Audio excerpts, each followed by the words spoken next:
Monsieur le Président, Monsieur le maire, Madame la vice-présidente de la région Midi-Pyrénées, et je reprendrai pour la suite la même ouverture que Bruno. Avant tout, chers amis.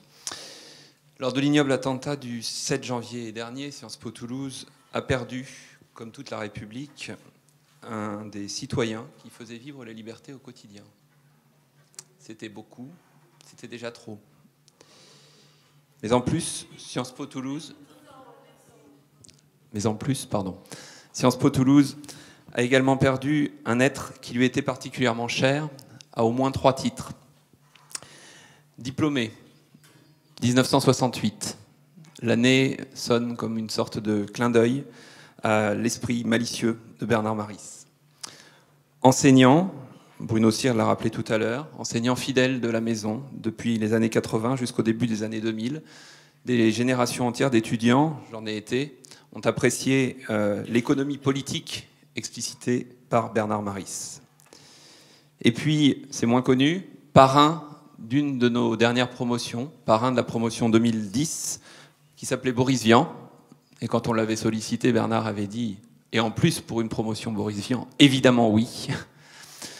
Donc il était revenu saluer et accompagner nos jeunes diplômés dans leur parcours d'insertion professionnelle.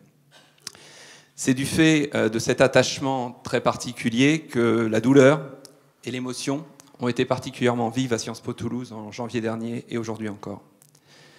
Dès le 7 janvier au soir, la messagerie de l'Institut voyait arriver un grand nombre de messages de nos diplômés notamment, mais pas seulement, nous invitant à réagir, à témoigner. Alors, assez rapidement, nous avons souhaité mettre en place un certain nombre d'initiatives, au-delà évidemment de notre association aux hommages nationaux, afin de marquer l'attachement à la mémoire, aux valeurs et aux combats portés par Bernard.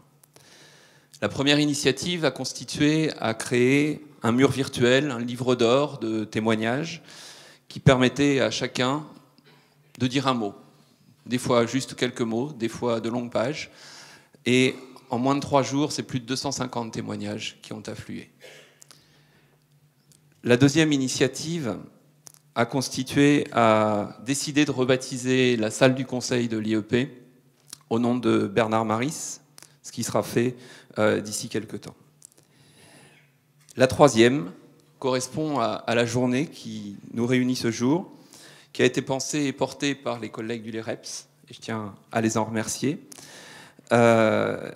Cette démarche, Sciences Po Toulouse l'a immédiatement soutenue, bien évidemment, mais elle a aussi été soutenue tout de suite et très facilement, à la fois par l'Université Toulouse 1 Capitole, par les collectivités locales, le Conseil régional, Toulouse Métropole, le Conseil général de Haute-Garonne, mais aussi par l'État, par le biais de la Direction régionale aux affaires culturelles, et évidemment par un certain nombre d'institutions avec lesquelles Bernard avait travaillé. Je pense évidemment à France Inter, à Charlie Hebdo, à Alternative économique, mais aussi au groupe La Dépêche. Je sais évidemment gré à tous ces partenaires d'avoir facilité par leur soutien l'organisation de cette journée, tout comme je salue l'engagement des étudiants en journalisme de l'IEP qui ont contribué à réaliser un certain nombre de portraits que vous verrez tout au long de cette journée. J'espère vivement, et je ne doute absolument pas, que tous ces efforts conjugués permettront de rendre un hommage conforme à l'esprit impertinent, libre, donc le Bernard. Bernard, tes camarades et toi, vous nous manquez déjà, mais sachez que nous sommes conscients de notre responsabilité de veiller à prolonger votre combat et de ne jamais céder aux barbares qui ont cru pouvoir faire taire, bâillonner la liberté d'expression.